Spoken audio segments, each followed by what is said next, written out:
Versus all two. Damn! Ooh, a mock battle. Although the mock training, the mock battle is gonna be interesting. Show it, or it's gonna be more of like an aftermath sort of thing. I'll be so real here. I forgot that they were actually male students. I didn't even realize it. Holy shit! Oh, damn! She was close.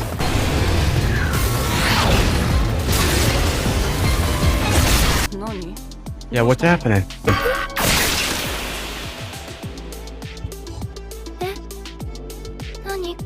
What would you do if a mock battle exercise resulted in you losing a body part?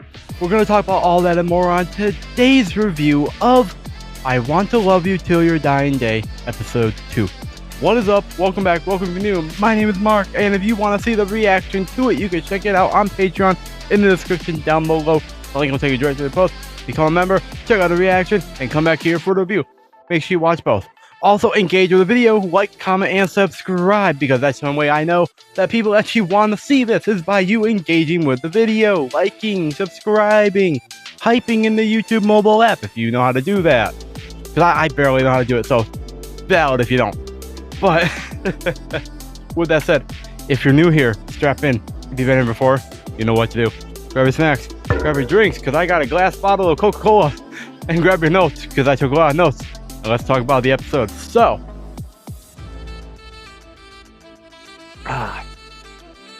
this episode starts out with Totsuki saying that her first kiss with Mimi was all too unremarkable. And I was like, damn, man. I mean, fair enough. I don't think the first anything like that should be like remarkable per se. It should just be normal, I guess.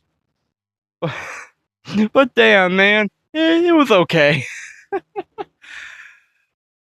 But also, that was her first kiss, and Mimi was like excited that like hope it worked, and but then Totsuki's like, I'm gonna hide now, go to sleep. I fare thee well. That's literally what she said. At least that's what the subtitle said. Fare thee well, and I just thought that was funny. So she hides away, embarrassed, and next day. She could barely sleep because she couldn't stop thinking about what happened. But before she goes down that rabbit hole of thinking about it too much, she also rationalizes it by being, everyone's probably done it by now, right? Sort of thing, so she doesn't feel left out and doesn't feel like the odd one out, which fair enough, I guess. And yeah, but she can't stop thinking about it, and people are waving, like Artie waves to her. But she looks away, embarrassed, still trying to not think about anything. Mimi also smiles, and it's Mimi. And at the end of the class, the professor was like, okay, time for prayer. Let's pray for the warriors on the battlefield. I also wrote down in parentheses, child soldiers. Which, going forward, at least for this episode, and maybe next episode, I will be referring to the girls and the students as child soldiers. Because I think it's funny how... that's really what they are. I just want to emphasize the fact that they are in fact child soldiers. Just to add another layer to how fucked up this whole thing is. But they pray for the warriors on the battlefield. And interesting thing is, Mimi, she's looking around. She's not sure why they're doing it, but she looks around, she looks at Totsuki, and then Mimi closes her eyes. She probably doesn't actually pray, but at least she does it, but it takes looking at Totsuki for her to decide to do that, which is interesting. And we also learned that there's a mock battle that's going to be happening tomorrow, the next day. And yeah, mock battle. So, and Seidan tells Totsuki to do her best to get some kills tomorrow. And Totsuki, she can barely get even one kill. Get even one kill. And Totsuki feels like there's something wrong with her. Or something wrong with that, but like there's not. Ideally, there shouldn't be anything wrong with not getting a kill. But Mimi, and also Mimi tells Seidan, yeah, Seidan, to call her Mimi, because Seidan's been calling her Kaguri-san. But for some strange reason, Seidan decides not to and continues calling her Kaguri-san. I'm trying to figure out why exactly she doesn't call Mimi Mimi, or even like Mimi, really. And I'm wondering if it's because that she's been paired with Totsuki, or if it's a inferiority complex of like constantly comparing herself to Totsuki, to Mimi, not Totsuki, to Mimi. And so it's hard for her to be like, yo, I like you as a person, as a student, fellow student, but I also hate your guts. Like, I don't know. I haven't quite figured out why exactly she doesn't like her, but fair enough. And so, I think this next day. So the way the mock battles are, mock battles make the child soldiers fight against illusionary enemies made by the teachers using magic. And wait, no, this is not next day. This is at night. She's I think this is when she's doing Mimi's hair, like trying to brush it out. I think. And and this is when Totsuki's explaining to Mimi the what mock battles are. And then Totsuki also says that she never gets any kills or does well. And she's telling her that, pouring her heart out essentially. But this whole time she's doing that, I'm like, don't bother, man. Mimi wouldn't understand. And I was right. And Mimi, like, she doesn't get scared. Like, she was probably trained not to. Like, there was a whole conversation about being scared. And like, the night ends with Mimi being excited for the mock battle smile, because she says all she has to do is just get a lot of kills. And I mean, that's true, but still. And Mimi also says it'll be fun. Man, fair enough. I also wrote down that Mimi just doesn't understand Totsuki on a base level. And despite what we learn later on, I do still kind of feel that way. But basically, next day, now for real, next day, they're in front of the battlefield that they're going to be going to. And this, I'm 99% sure this is the battlefield that Totsuki's roommate died on. And that's kind of fucked, if you think about it that way. For me, for Totsuki at least, it's kind of fucked. And so 100 mock targets have been released. And I wrote down, here we go. Because, like, damn, this is gonna be insane. Damn. Where am I? I'm trying to figure out this. Okay. They also each need to kill 3 enemies. Also, I forgot to mention this because it was so small. I didn't see it, really. But, I repeat again, this episode, why do they not just drop Totsuki from the whole thing? You would think that Totsuki, this is a government facility. I think that they said that the last episode that this was like a government facility. Why don't they just drop her, send her off to somewhere else? Why would they keep her around when she probably doesn't even do well in mock battles? Like, she doesn't even get a kill in the mock battle. What makes them think that she'll do well in real life? Because see, it's not like these mock battles are like, oh, against the other students or anything like that. No, these are against real enemies trying to hurt them. So it's simulating a real battlefield, and yet she can't even get a kill then. So the government should be pragmatic enough to be like, yeah, she's useless. Let's like send her off somewhere else, or at least take her out of the whole like child soldier pipeline. Like, I don't know. And yeah, they each need to kill 3 enemies at the least. And Mimi, this whole time, Mimi is just so carefree, bro. Like, I'm not surprised. Like, she's just strong, so it makes sense. And also, I also actually had wrote down that this is a battlefield where where Totsuki's roommate died. I'm like 90% sure. But anyways, moving on into the actual mock battle. So, the animation's popping off, bro. Genuinely, it's popping off. And Mimi, she's popping off. She's also kind of scary. Because, like, the way she's just running around, she, like, licks her lips like she's an animal hunting. If I'm a soldier, dude, here's the thing. If I'm a soldier on the battlefield, and I see a child soldier. For one, I'm like, what the fuck? Why is there a child soldier? Second thing, though, I'm like, and I see the child soldier doing well, popping off. I'm like, what? Nah, fuck that shit. I'm out. I ain't dying to a child soldier, man. Nah, I'd rather run. Like, that's probably really why they have child soldiers. To scare the enemy into running away because they don't want to have their pride hurt by getting killed by a child soldier. It's just I can't stop bringing up the fact that they're child soldiers, man. I just like hammering home the point that this whole story just follows child soldiers, which if you just keep repeating the child soldiers, like replace students or girls with child soldiers, it makes everything so much worse. And if you think about it. And that's what I'm here for. I'm here to make everything so much worse. And so, moving on, while she's popping off, Seidon and Artie, they're working together. They work together really well, actually, and they manage to kill one. And I'm happy for. I don't know if I feel it feels weird to be happy that they managed to get a kill. That these child soldiers managed to get a kill. Like, I know you're not supposed to. When you're watching anime, you're not supposed to put your morals and put realism to it. But at the same time, it's fun to do so. But that's why it's hard to say I feel happy for them, but at the same time, I'm not sure if I should be. But anyways, moving on.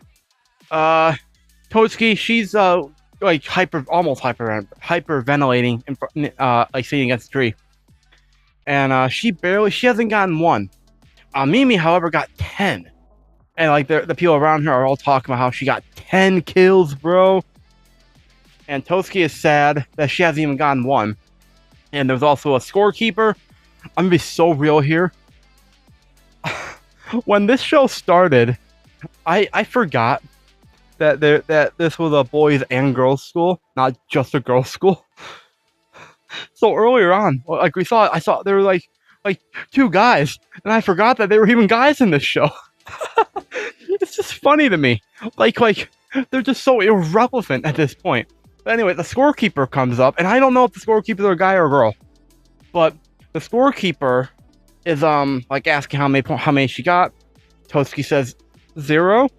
But then the scorekeeper, instead of doing something in a stoic way, they're just they reassure her in a stoic way by saying that Mimi is the exception. She's got 10, but that many haven't even gotten 1.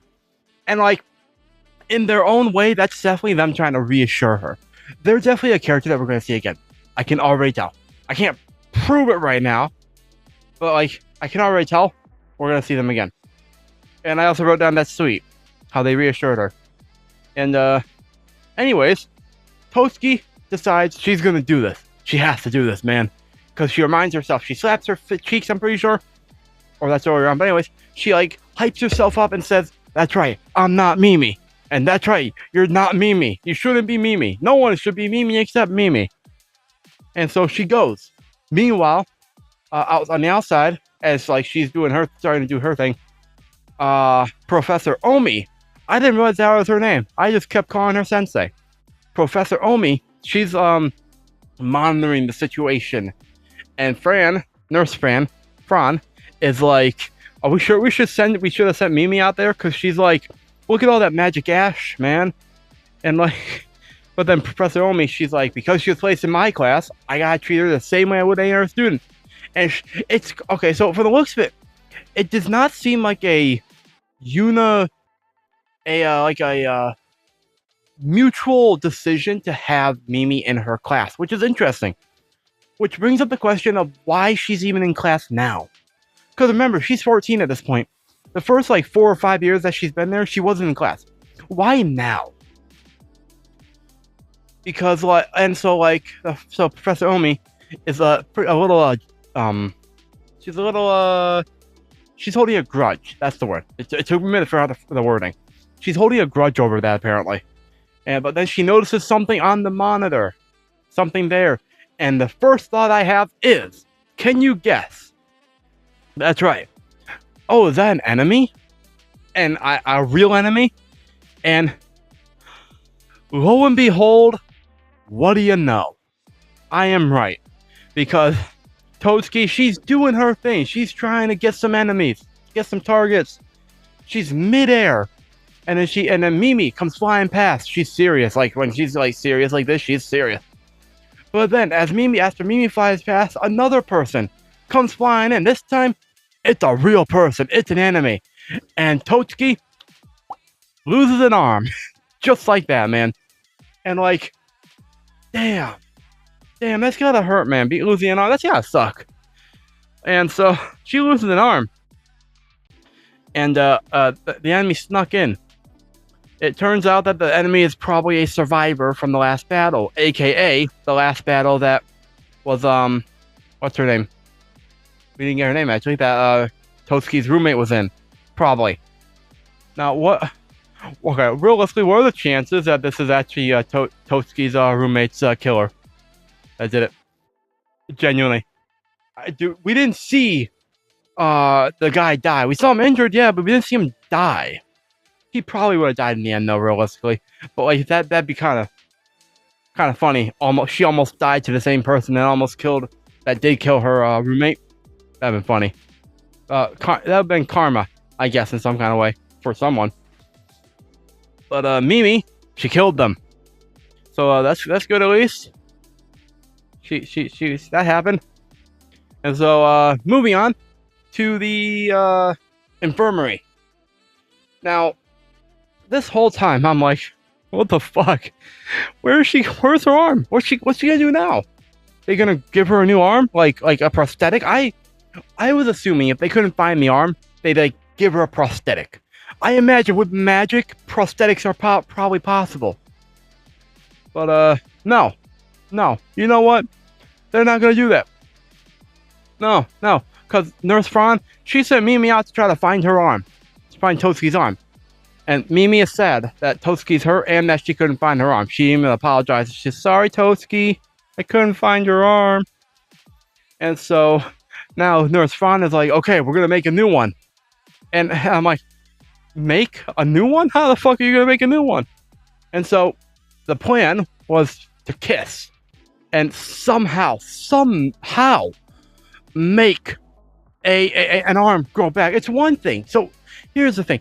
It's one thing to make to heal a stab wound, or like a small a missing eye, but to do an entire arm, and that's not even including like the fibers, the muscles, the veins, the nerves, like all that, like the fingernails. What the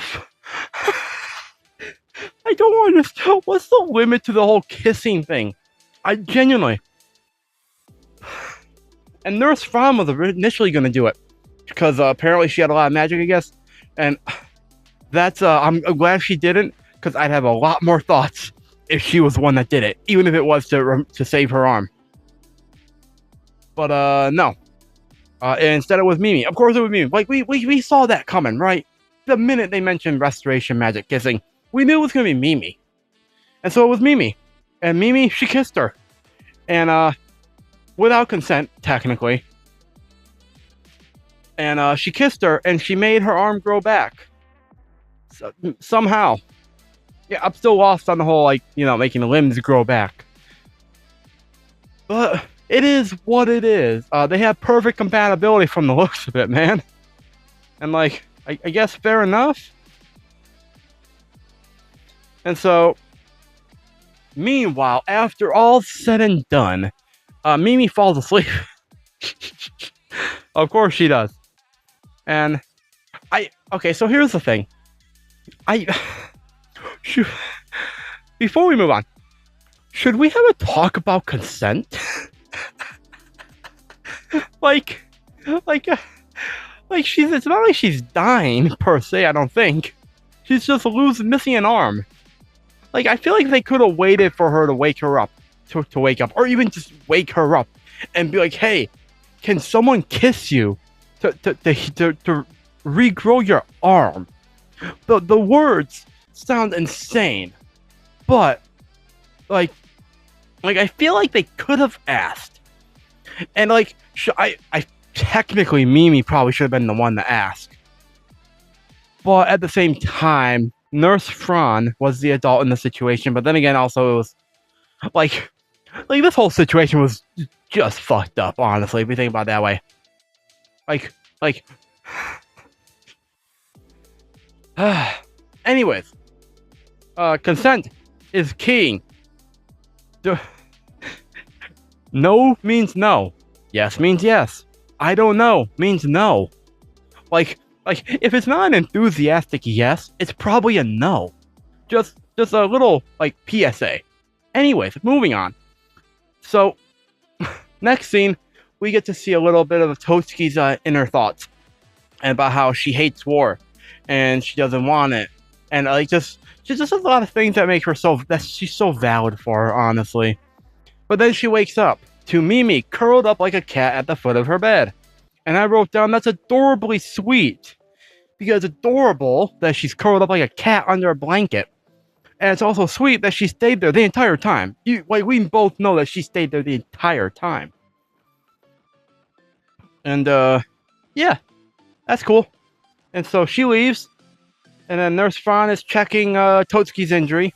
And Nurse Fran says that the grotesque wound looks good. She says, looks good? And I'm looking at him like, what the fuck do you mean it looks good? It doesn't look good, it looks gross. It looks fresh. What do you mean it looks good? Like, I mean, I'm sure she's seen some shit. So, like, her definition of good is probably very, very distorted now. But come on, man. At least have some, like, decorum of, like, knowing your audience that you're talking to. You're talking to a student, a girl, a teenager. Like, you could be more, like, on her level about how it actually is.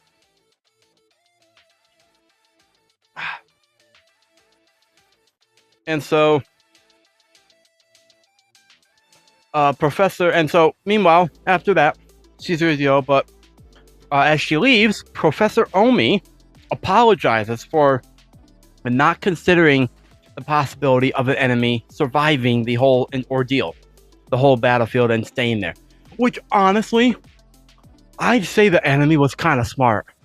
If I'm looking at this from like the enemy's perspective, surviving but not escaping is actually smart, because if you didn't face if they faced anyone but Mimi, they probably would have won, because they're an adult. They know they'll have been doing this for much longer. It genuinely was like an insanely smart idea to be like, yo, I'm alive, I'm gonna stay here and I'm gonna wait and try to take some with me the next time. Either kill them or capture them, because usually the corpses disappear immediately because they're like bad for they're like great for information and all that. So like the enemy, very smart, hanging out there, not like doing anything. Although I feel like they should have like teleportation magic. That way they can like teleport in like an enemy like battalion or whatever.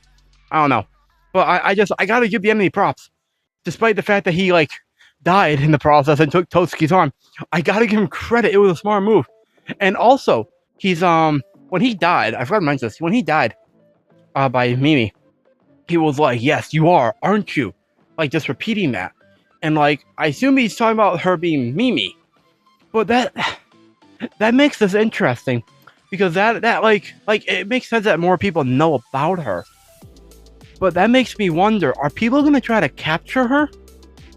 If someone captured Mimi and took Totsuki with them, do you think they could turn those two against everyone else? Maybe. I think maybe. And I'm going off on a complete tangent, but I just think like I feel like in this kind of world, it might not be hard to turn someone like Totsuki, who's already against war. If you are like the enemy and you can like guarantee that at the end of that, like you want this war to end as soon as possible and like actually try to like end it, but you need her help, and like Mimi's there, I feel like they could probably turn both of them. Cause I feel like right now Mimi would probably go along with whatever Totsuki wants. Maybe not to an extent. I think she would. Like I do think it'd be interesting. What if they tried to turn those two? Or I'm surprised more enemies. I'm surprised yet we haven't heard about enemies trying to turn them, because I feel like it'd be kind of easy to at least attempt to turn some child soldiers against their own people. Because they're child soldiers, they probably want out. At least some of them probably want out. Of course, you gotta be careful who you try to turn. You gotta turn the ones who look like they actually want out. Anyways, tangent over. What's wrong page? And so the professor apologizes, yeah. And then she also, well, she does say that this is a time of war and they need to be able to defend themselves. I mean, I get it. So basically she's saying, yeah, you almost died, but it was a good experience. And like, I'm not sure I subscribe to that kind of mentality, Chief. So, let me see where we left off. But yeah, basically, I'm not sure I subscribe to that whole mentality, Chief, man. Like on the one hand, yeah, it is a good experience for like real world like experience, but like at the same time, I at least, at the very least, I could tell Professor Omi it doesn't seem like she enjoys this, which is better than probably some other teachers. Some of them probably do enjoy this whole experience, but like, at least she doesn't seem to outwardly be like, yo, I love this. I love putting you in life-threatening situations to see what you can do.